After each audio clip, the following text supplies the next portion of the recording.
اس لیے سمجھدار لوگوں نے کہا کسی بندے کے بارے میں جاننا ہو کیسا تو اس کا یار چیک کر لو. اگر یار ڈاکو چور حرام خور رشوت خور ہے تو پھر اس کے بندے کے بارے میں آپ کسی سے پوچھنے کی ضرورت نہیں ہے.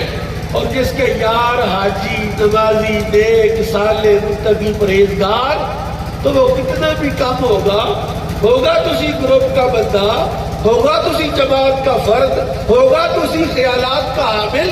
اس لیے رب کا قرآن کہتا کل نفس ذائقۃ الموت. لوگوں موت کا ذائقہ ہر جان نے چکھنا ہے. موت کا ذائقہ ہر جان نے چکھنا ہے. بڑا عرصہ پہلے میں نے اس کو بیان بھی کیا لیکن میں چاہتا ہوں کہ ابھی دوبارہ اس کی ضرورت ہے. اس کی تو ہر موقع پر ضرورت ہے. ابھی ہم نے چائے پی ہے اس کا ایک ذائقہ تھا. بیچ میں بادام تھے سبز چائے تھی.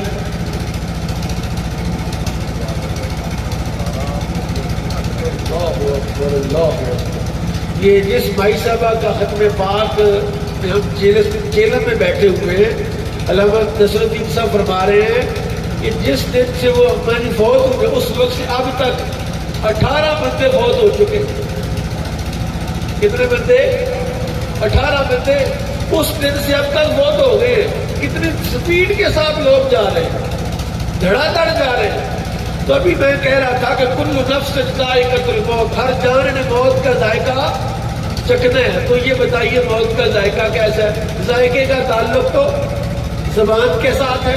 ابھی چائے پی ہے تو ذائقہ بتا رہا ہے, ابھی چاول کھائے گا تو ذائقہ بتائے گا, روٹی کھائے گا تو ذائقہ بتائے گا, کھانا کھائے گا تو ذائقہ بتائے گا, زبان بتائے گی. اور قرآن نے تو موت کے ذائقے کا ذکر کیا, کل نفس ذائقۃ الموت, ہر جان نے موت کا ذائقہ چکھنا ہے. تو بتاؤ موت کا ذائقہ کیسا ہے؟ یہ میں نہیں بتا سکتا, میں مرا نہیں, آپ نہیں بتا سکتے, آپ مرے نہیں.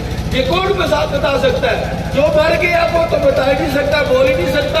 اعظم صاحب اپنی والدہ کی قبر پر گئے, اما جی بتائیے آپ نے ذائقہ چکھ لیا تو کیسا تھا؟ نہیں بتا سکتی, کیونکہ جو مر گیا وہ بتائے گا کیسے. بہلول دانا ایک دن علماء کی مجلس میں گزرے, بہلول دانا, اس نے پوچھا علماء کرام بتائیے نیند کا سواد کیسا ہے, نیند کا کیا ذائقہ ہے, اور یہ کب محسوس ہوتا ہے نیند کا ذائقہ؟ انہوں نے کہا جب بندہ سونے کے قریب ہوتا ہے تو پھر مزہ آنا شروع ہو جاتا ہے. ابھی تو سویا ہی نہیں, سوئے گا تو پھر مزہ آئے گا. نے کہا جی نیند کے بعد جب بیدار ہوتا ہے تب مزہ آتا ہے. نے کہا جب نیند ختم ہی ہو چکی ہے تو مزہ کیسا؟ جی یہ ایک سوال ہے کہ کل نفس ذائقۃ الموت, موت کا ذائقہ کیسا؟ جو مرے گا وہ بتائے گا, جو مر گیا وہ بتا نہیں سکتا.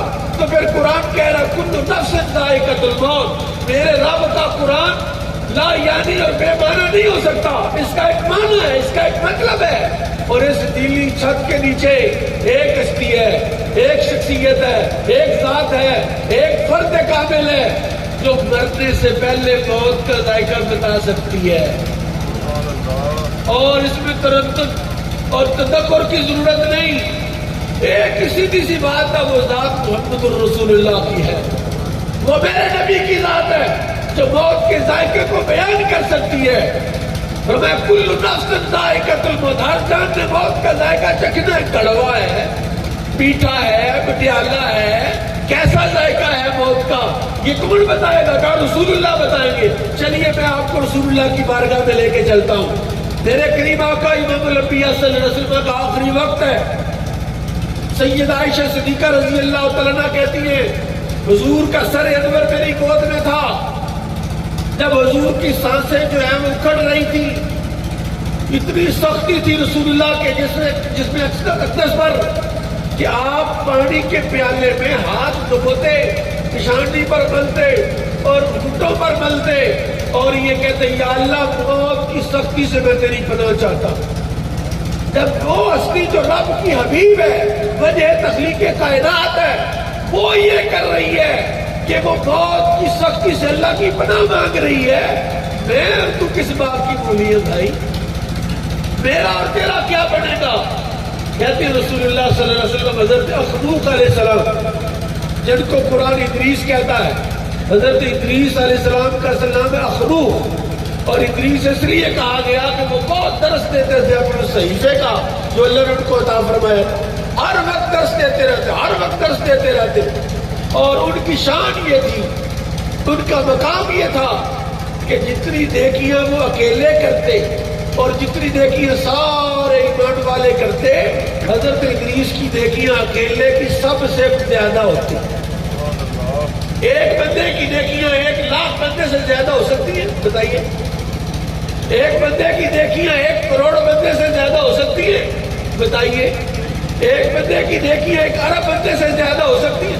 ہاں ہو سکتی ہے۔ سنو، 2.25 ارب اس وقت ہم مسلمان ہیں، ان 2.25 ارب مسلمانوں کی نیکیاں، میرے نبی کی نیکیاں سب 2.25 ارب سے زیادہ ہے۔ کیوں؟ کہ نبی نے نماز پڑھائی، نماز سکھائی۔ جتنے نماز پڑھیں گے نمازیوں کو جتنا ثواب ملے گا اتنا ثواب اللہ رسول اللہ کو عطا فرمائے گا۔ رسول اللہ نے روزہ سکھایا، جتنے روزے دار روزہ رکھیں گے اجر ملے گا، اتنا ہی اجر اللہ رسول اللہ کو عطا فرمائے گا۔ جتنے لوگ قرآن پڑھیں گے، قرآن پڑھنا رسول اللہ نے سکھایا، جتنے لوگ قرآن پڑھیں گے ثواب اتنا رسول اللہ کو پہنچے گا، کیونکہ میرے نبی نے ضابطہ قائم کر دیا، الدال والخیر کفائلی، نیکی پر رہنمائی کرنے والا نیکی کرنے والے کی طرح ہے۔ تو کوئی تو ہو آپ میں سے کہ جس نے 2-4 بندوں کو نیکی سکھائی، جس نے 10 بندوں کو نیکی سکھائی، جس نے 50 بندوں کو نیکی سکھائی، کوئی 100 بندے کو کوئی عمل سکھا دے۔ اس لیے میرے آقا نے فرمایا مرنے کے بعد علم نافع قبر میں فائدہ دیتا ہے۔ علم نافع کیا ہے؟ کہ ایسا کوئی اچھا عمل سکھا دیا لوگوں کو، قرآن پڑھنا سکھا دیا، حدیث پڑھنا سکھا دیا، اور کوئی نیکی تقویٰ پرہیزگاری سکھا دی۔ جتنے لوگ جب تک اس پر عمل کرتے رہیں گے وہ سکھانے والے کو قبر میں اس کا فیض ملتا رہے گا۔ لیکن آسمان والے آپ کی نیکیوں سے خبردار ہے۔ یہ جو آسمان میں رہنے والی مخلوق کا فرشتے، یہ آپ کی نیکیوں سے خبردار ہے۔ بڑی مزے کی بات میں عرض کروں، جو ہماری کرتوتیں ہیں نا، ویسے آج کل اگر فرشتوں کو پتہ چلے تو وہ نفرت کرے ہم سے، لیکن جس نبی کے ہم امتی ہیں اس کی وجہ سے کرم اللہ نے ہم پر کر دیا کہ فرشتوں کو صرف ہماری نیکیاں نظر آتی ہیں، گناہ نظر ہی نہیں آتے۔ فرشتوں کو ہمارے گناہ نظر نہیں آتے، حالانکہ ہماری نیکیاں اور ہمارے گناہ لوہے محفوظ پر لکھے ہوئے ہیں، لکھے ہوئے ہیں۔ اور وہ جو لکھے ہوئے گناہ ہیں، جب فرشتے لوہے محفوظ پر وہ پڑھنے جاتے ہیں، نیکیوں کے پورشن میں جاتے ہیں تو نیکیاں لکھی ہوئی، نماز، روزہ، حج، زکات، صدقہ، خیرات، تقویٰ، طہارت، پرہیزگاری، اور جب پورشن آتا گناہ والا اللہ پردہ گرا دیتا ہے، فرشتے واپس مڑاتے ہیں۔ اوے میرے رب نے فرشتوں سے ابھی تک ہمیں محفوظ رکھا ہے ہمارے گناہوں کو دیکھنے سے۔ ہم دعا کرتے مالک بس مہربانی یہ محشر والے دن بھی کر دینا، یہ پردہ قیامت والے دن بھی پڑ جائے۔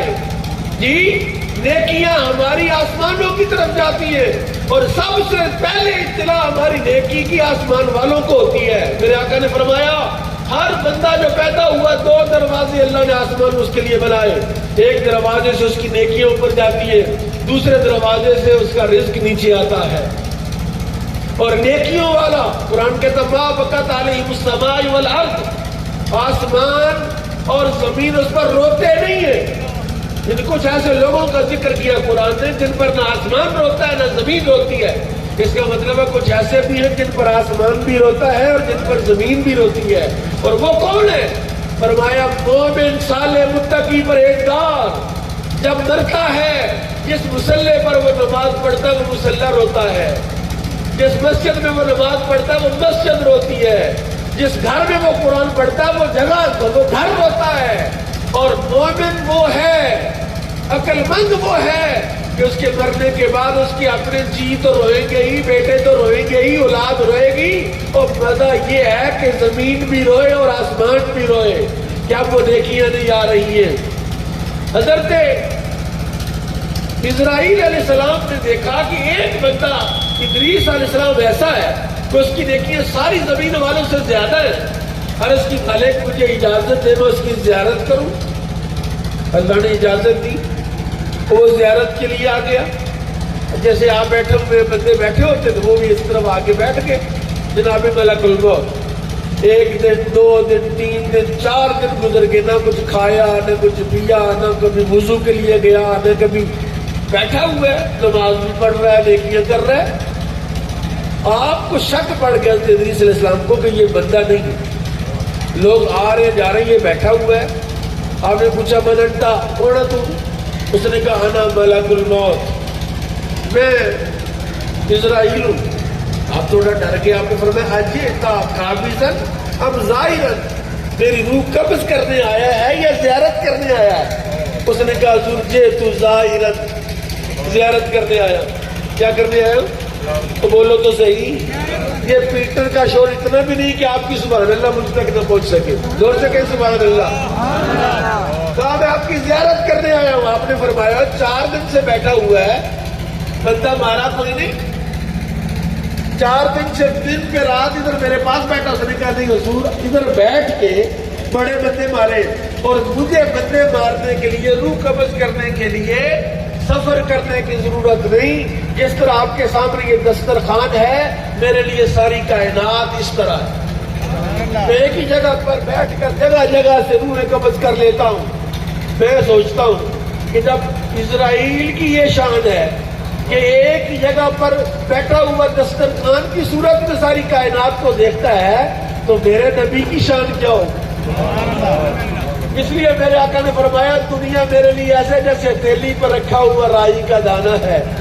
اور جب نبی اس طرح میں ملاحظہ کر رہے ہیں اور تم نبی کے عشق کا دعویٰ کر رہے ہو, جب گناہ کرتے ہو, جب نماز نہیں پڑھتے ہو, تب بھی تیرا نبی تجھے دیکھتا ہے. تجھے حیا نہیں آتی, تجھے شرم نہیں آتی کہ نبی دیکھ رہا ہے, رب دیکھ رہا ہے, کرامن کاتبین دیکھ رہے ہیں, اور تو اس کی نافرمانی کر رہا ہے. آپ نے فرمایا اچھا اتنے بندے مارے ہیں, میرا ایک کام ہی کر دے. کہا کیا کام کروں؟ کہا یہ بتا موت کا ذائقہ کیسا ہے. اس نے کہا حضور میں نے تو کبھی چکھا نہیں, اگر آپ چاہتے ہیں تو میں آپ کے سامنے کوئی بندہ لا کے اس کی روح نکالتا ہوں, آپ دیکھ لیں. آپ نے فرمایا وہ تو وہ چکھے گا, تو اس طرح کر میری روح نکال, میری جان نکال تاکہ میں چکھوں. اس نے کہا میں تو ایک چیونٹی کی روح بھی اس کی مرضی کے بغیر نہیں نکال سکتا. ایک چیونٹی کی روح. حضرت ابوبکر صدیق نے فرمایا لوگوں مومنوں کو حقیر نہ سمجھو, کیونکہ کم ترین مومن بھی اللہ کے نزدیک ساری کائنات سے افضل ہے. اور تم نے اگر کسی مومن کو حقیر سمجھا تو اللہ کیا کہے گا کہ یہ میرے بندے کو جو ساری کائنات سے افضل ہے تو اس کو حقیر سمجھتا ہے. اس نے کہا میں تو چیونٹی کی بھی روح نہیں نکال سکتا. کہا تو اللہ سے دعا کر. جناب ادریس نے دعا فرمائی, اللہ نے اجازت دے دی. بسم اللہ کرو, لیٹے ذرا. آپ لیٹے. اس نے بڑی نرمی سے, بڑے پیار سے, بڑی محبت سے حضرت ادریس کی روح ایسے نکالی. روح نکالی, آپ بہت ہو گئے. اب ملک الموت رو رہا ہے.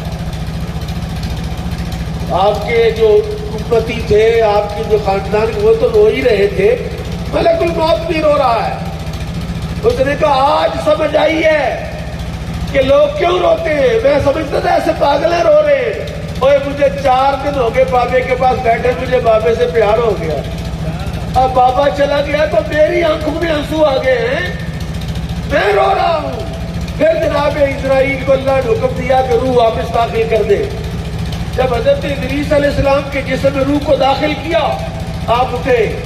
ملک الموت نے پوچھا حضور آپ تو چکھ آئے ہیں, بتائیے کیسا ذائقہ ہے. اب میں ذائقہ بتاؤں, ذرا توجہ رکھیے گا میری طرف, دائیں بائیں توجہ نہیں کرنی. یہ بہت قیمتی جملہ ہے جو میں آپ کو کہنے لگا, جو حضرت ادریس نے ملک الموت کو بتایا اور ہمیں ہمارے نبی نے بتایا. یہ اطلاع رسول اللہ نے دی, یہ خبر نبی پاک صلی اللہ علیہ وسلم نے بتائی.